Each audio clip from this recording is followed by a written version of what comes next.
Hola, mi nombre es Juan Pablo Reques y soy el profesor de la asignatura Principios de Medición y Control de Ingeniería Agroindustrial de la UCLA. Bienvenidos a esta nueva sesión. En esta oportunidad vamos a hablar acerca de la selección de válvulas de control. En particular, cómo debe hacerse la selección en procesos industriales para, ubicar la mejor válvula que corresponda al proceso en el que se quiere trabajar. Durante este video voy a mencionar acerca de los múltiples aspectos que deben considerarse para una buena selección de una válvula de control. Y vamos a hablar de esto a partir de ahora. En la selección de válvulas de control debemos considerar varios aspectos. En particular, vamos a hablar acerca de la temperatura de operación, la presión de operación, el tipo de fluido con el que se va a trabajar, la magnitud de flujo, la magnitud de la caída de presión, la necesidad de apertura frecuente, la necesidad de apertura rápida, la necesidad de cierre hermético y la cavitación. Todos estos aspectos, es necesario considerarlos y una vez que uno ha tomado alguna consideración para alguno de ellos, posiblemente haya que reconsiderar los otros. Es por eso que los presento en un ciclo. Una válvula de control es un dispositivo que funciona haciendo una regulación de un flujo. El flujo puede ser líquido o puede ser gaseoso y la idea es manipularlo de acuerdo a las necesidades del proceso. Entonces, necesariamente habrá que considerar las características de ese flujo, cuánto es el volumen del flujo o el flujo másico que se tiene. Habrá que considerar ciertas características de él. Una válvula de control no es como una válvula de la casa, en la que uno se acerca a la válvula, uno con la mano la abre y luego la cierra. En un proceso industrial, las válvulas deben poderse o bien abrir manualmente, que no es lo deseable, o depende del proceso, por supuesto, y de las consideraciones con las que se está trabajando, o deben ser abiertas de forma automática. Para estas consideraciones de cuáles son los tipos de válvula, hay una lectura fundamental en el aula que debe complementar a este estudio en particular, a este video que estamos presentando. Lo primero que debemos considerar es la temperatura de operación de la válvula. No es lo mismo trabajar con un flujo que se encuentra a menos 10 grados Celsius que trabajar con uno que se encuentra a 250 grados Celsius. Es posible tener un flujo de vapor, por ejemplo, de vapor de agua, de vapor sobrecalentado, de vapor saturado, y los flujos de vapor tienen unos valores de temperatura y presión que son diferentes a los flujos de un líquido. Es importante indicar cuando se está haciendo la selección de la válvula qué tipo de fluido debe pasar por la válvula. El procedimiento para la selección de la válvula es, uno hace una indicación de todo lo que debe considerarse para elegir la válvula, uno tal vez diseña inclusive cuál debe ser la válvula y luego uno se pone en contacto con un fabricante. El fabricante debe suministrar la lista de dispositivos que tiene disponibles o si va a construir uno para nosotros. Entonces, para poder enviarle esta información al fabricante, uno debe saber cuál es la temperatura de operación de la válvula. Por lo general, si el fabricante tiene un catálogo, el fabricante indica cuál es el grupo, el conjunto de temperaturas para la cual la válvula está preparada para trabajar. Entonces, siempre que se diseñe una válvula y aun cuando una vez que se haya diseñado, cuando se va a almacenar la información, debe listarse o debe indicarse cuáles son todas las operaciones, las temperaturas de operación que va a tener el fluido al pasar por la válvula. No solamente la temperatura que se espera que tenga, sino los rangos de temperatura que uno puede esperar para la operación convencional de la válvula, desde la menor hasta la mayor. Además, también hay que listar las presiones de operación de la válvula. No es lo mismo trabajar con vapor a alta presión que trabajar con un flujo de un líquido que se va a agregar como un aditivo, digamos, en la preparación de una bebida gaseosa, el flujo que da el colorante. El flujo del colorante es muy pequeño comparado con el flujo de agua, por ejemplo. Entonces, mientras mayor sea el flujo o mientras mayor sea la presión, el mecanismo con el que funcionará la válvula habrá que modificarlo. O la válvula tendrá que ser elaborada utilizando un conjunto de consideraciones diferentes si la operación en la operación donde se va a trabajar las presiones son mayores. Entonces debe indicarse cuáles son las presiones de operación de la válvula. La presión de operación de la válvula no es solo la presión de entrada. Por ejemplo, si es vapor, hay que considerar la presión de entrada del vapor, por supuesto, pero también hay que indicar cuál es la presión que se espera que tenga el vapor o el flujo con el que se está trabajando a la salida del fluido de la válvula. Es decir, hay que indicar si la caída de presión va a ser una caída de presión alta o una caída de presión baja. También debemos indicar con qué tipo de fluido se va a trabajar. Como ya quedó claro, no es lo mismo indicar si el fluido es un líquido, pero no es lo mismo trabajar con un fluido líquido o con un vapor o con un gas. Creo que ya ustedes lo saben, pero hay una diferencia operacional, no física, pero sí operacional, entre un vapor y un gas. En ingeniería, a pesar de que vapor y gas son palabras que con el mismo significado en física, en ciencias, en termodinámica en general, la palabra vapor y la palabra gas se utilizan de forma diferente. La palabra vapor se refiere a estas sustancias en estado gaseoso que pueden condensar en el rango de operación donde uno trabaja.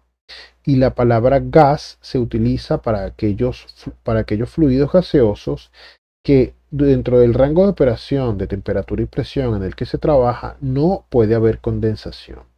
Por lo general, el vapor de agua es un vapor porque se trabaja en unas condiciones de temperatura y presión que puede condensarse por enfriamiento, porque el vapor, bueno, del vapor de agua al enfriarse se convierte en agua líquida, mientras que el nitrógeno, por ejemplo, o el oxígeno o el aire seco se consideran un gas porque no pueden, bueno, no puede condensarse en las temperaturas y presiones a las que uno suele trabajar.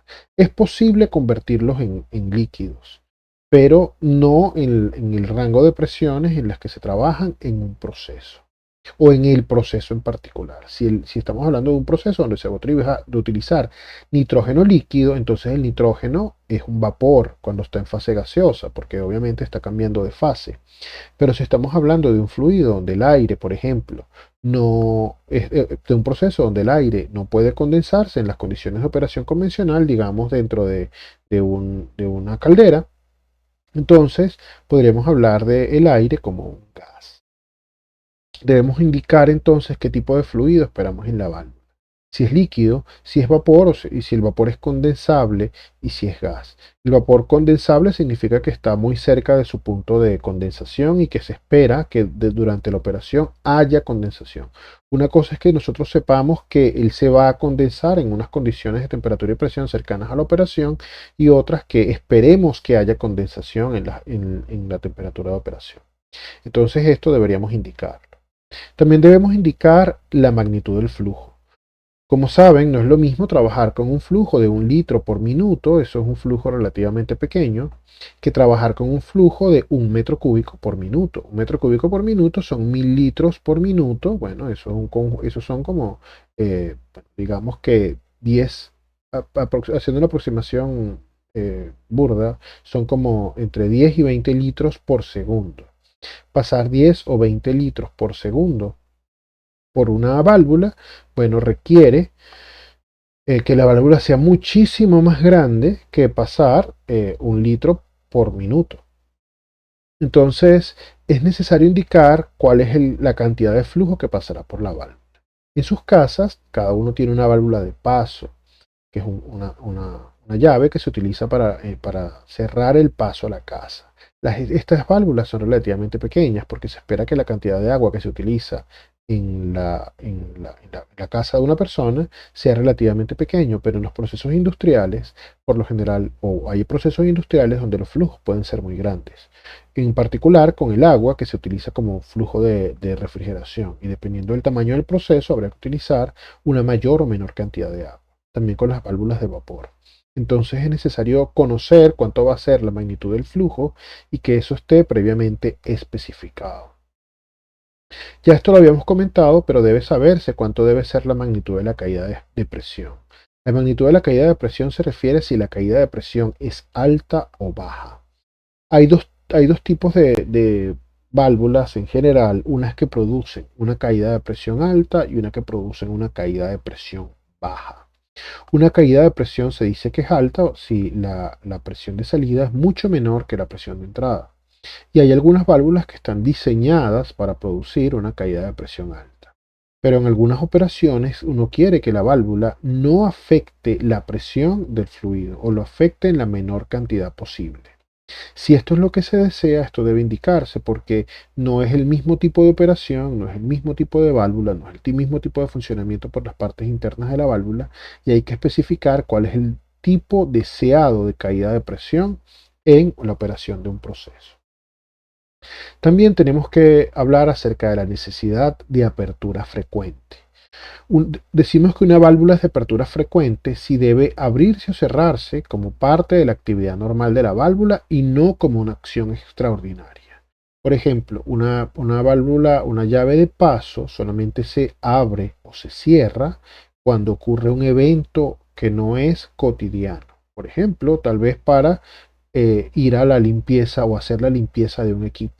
Hay que cerrar las válvulas de entrada, hacer la limpieza y luego volverlas a abrir. Eso no ocurre constantemente. Sin embargo, hay válvulas que deben abrirse y cerrarse como parte de la actividad normal de la válvula.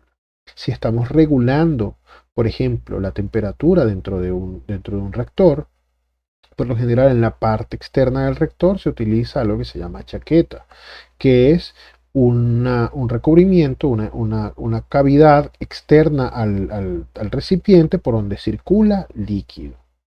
Puede ser por lo general agua o un refrigerante.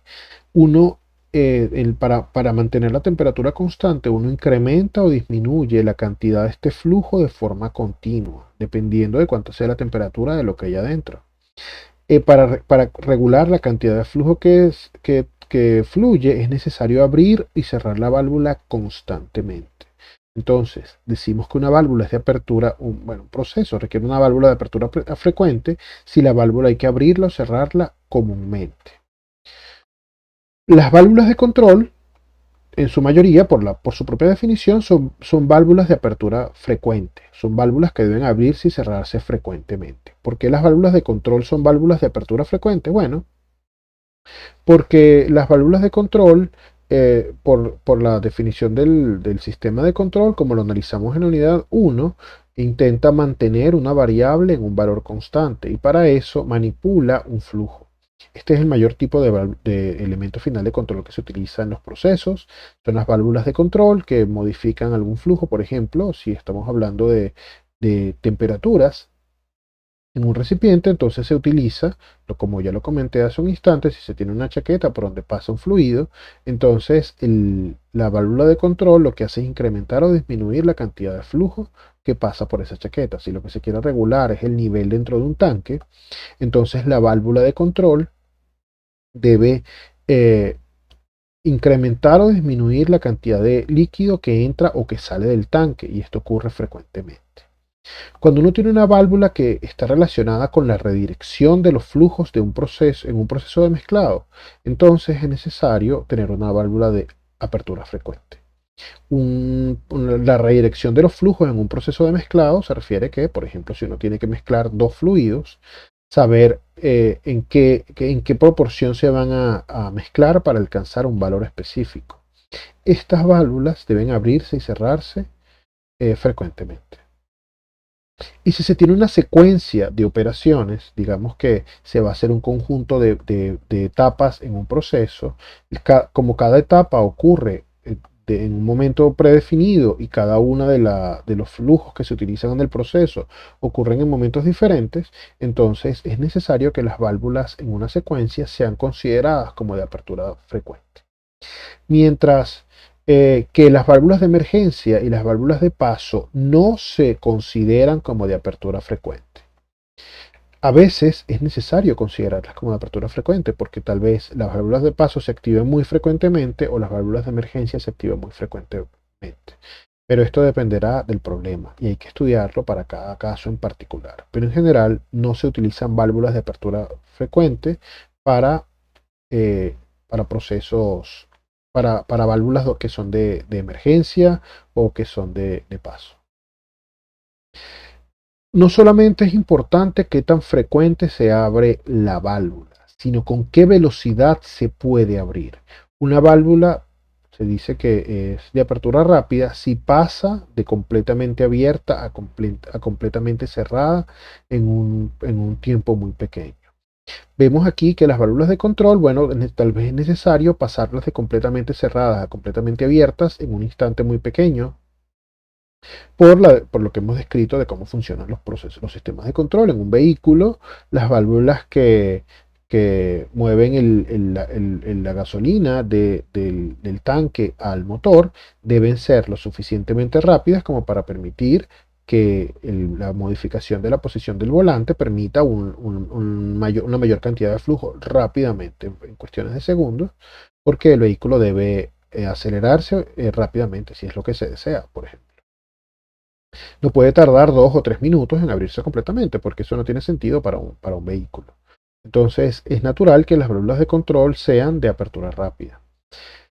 Las válvulas de emergencia no se abren frecuentemente, pero cuando hay que abrirlas rápidamente. Uno no puede tener una emergencia y tener que esperar 1 o 2 minutos para que la válvula pase de completamente cerrada a abierta o lo contrario. Es necesario que pueda abrirse rápidamente. Esto determina que, aunque la válvula no sea de apertura frecuente, es necesario considerar aquellas válvulas que pueden abrirse rápidamente. Además, tenemos la necesidad de cierre hermético. Cuando una válvula es de cierre hermético, se dice que una vez que se cierra, no hay posibilidades de que el líquido siga circulando a través de ella. En general, uno espera que una válvula no funcione que no haya filtraciones en ella. Pero eso no es cierto en la mayoría de las válvulas industriales. Depende del proceso. Si las válvulas son muy grandes y si la presión es muy alta en una válvula, es posible que haya la posibilidad de que un cierto flujo siga circulando por la válvula una vez que la válvula está completamente cerrada. Y a veces el flujo que pasa es muy pequeño y entonces es insignificante en consideración a las tuberías y todo lo que el proceso con el que se está trabajando. Esto es para procesos de mayor envergadura industrial, como por ejemplo en los procesos de producción de petróleo o en los procesos que utilizan para la producción de metales o empresas siderúrgicas. Sin embargo, bueno, dependerá del problema en particular si es permitible o no un goteo. En las válvulas de cierre hermético no se permite que pase ninguna cantidad de flujo a través de ella cuando están completamente cerradas. Esto es importante para algunos tipos de productos. Si uno tiene un fluido que es muy costoso, entonces no es conveniente que el fluido gotee, aunque sea un goteo muy pequeño. Si se tiene un fluido de alimento, por ejemplo, leche pasteurizada, uno no puede permitir que las válvulas por donde va a fluir la leche pasteurizada no tengan cierre hermético, porque si la válvula al cerrarse queda goteando, así como puede salir líquido, pueden entrar bacterias dentro del líquido, y esto no es deseable. ¿En qué otro lugar es importante? Bueno, cuando se tiene un flujo que es de un fluido que es peligroso o que es tóxico, entonces no es permisible tener una válvula que no cierre herméticamente. Si se tiene un gas que se sabe que tiene un alto nivel de toxicidad o que puede generar explosiones o demás, las válvulas no deben tener la capacidad de que el fluido se escape. Y si se quiere hacer una válvula, o se quiere utilizar una válvula de emergencia o una válvula de parada para cerrar completamente la operación de una unidad y para poder hacer, digamos, alguna reparación o algo, estas reparaciones suelen ser extensas, tal vez durar varios días y no es valioso, más bien produce un costo si los fluidos que pasan a través de la válvula de paso, en este caso, se comienzan a perder por un goteo. Entonces, estas válvulas, bien sean las válvulas de emergencia, las válvulas de parada, las de emergencia en las que se cierra completamente un flujo, o las válvulas de parada en las cuales se activan para hacer la parada de la planta, si estas válvulas no tienen cierre hermético, entonces puede ser inconveniente para la operación industrial. Y por último, debemos considerar la capacidad de que exista o la probabilidad de que exista cavitación en la válvula. Una válvula, se dice que en una válvula existe cavitación si un fluido cambia de fase en ella. El cambio de fase en sí mismo no es la cavitación. La cavitación es el fenómeno de vibración que se produce en una válvula cuando existe un cambio de fase dentro de ella. Un líquido ocupa muy poco volumen respecto a un vapor. Si un líquido cambia de fase a vapor, entonces el vapor ocupa mucho espacio y el líquido ocupa muy poco. Pero como el vapor es muy compresible con respecto al líquido, entonces el vapor que se acumula en la válvula puede ser comprimido por el líquido y esto hace que el vapor cambie de tamaño. Y al el vapor cambiar de tamaño, las partes internas de la válvula podrían moverse y esto produce generalmente una forma de vibración que puede ser, puede ser terrible para el proceso con el que se está trabajando. Entonces, uno debe saber si la válvula va a poder o no soportar la vibración que se produce por los cambios de fase que ocurren dentro de ella. Hay otros fenómenos también que generan cavitación, pero el más importante de ellos es el cambio de fase. Esta cavitación no solamente ocurre en la válvula, también puede ocurrir dentro de las tuberías. Y si ocurre en la válvula puede transmitir la cavitación a la tubería. De esta forma es importante considerar si existe la posibilidad o no de cavitación en una válvula para poder saber si es qué tipo de medidas hay que tomar en el diseño o en la fabricación de la válvula para amortiguar o eliminar los efectos negativos que produce la cavitación. A veces es inevitable que un fluido cambie de fase debido a las características con las que se desea trabajar para el fluido. Pero si esto es inevitable, entonces eso debe estar especificado junto con todo el listado de especificaciones que debe darse al fabricante. Una vez reconocidas los elementos que deben considerarse, uno hace la selección específica de la válvula que hace falta. Ustedes tienen una lista de válvulas con las que pueden trabajar, que es la utilizada comúnmente por múltiples fabricantes, y con esa lista ustedes pueden observar, de acuerdo a las características de la descripción, cuáles son los elementos de ella. Nuevamente, entonces, es importante reconsiderar que la temperatura, la presión, el tipo de fluido, la magnitud de flujo, la magnitud de la caída de presión, la necesidad de apertura frecuente, la necesidad de apertura rápida, la necesidad de cierre hermético y la cavitación determinan, entre otros aspectos, cuál debe ser las características específicas de la válvula que se va a elegir. Haciendo estas consideraciones respecto a lo que hemos comentado en este video y con la información que tienen en el aula, es posible que realicen las actividades relacionadas a esta unidad. Hasta luego.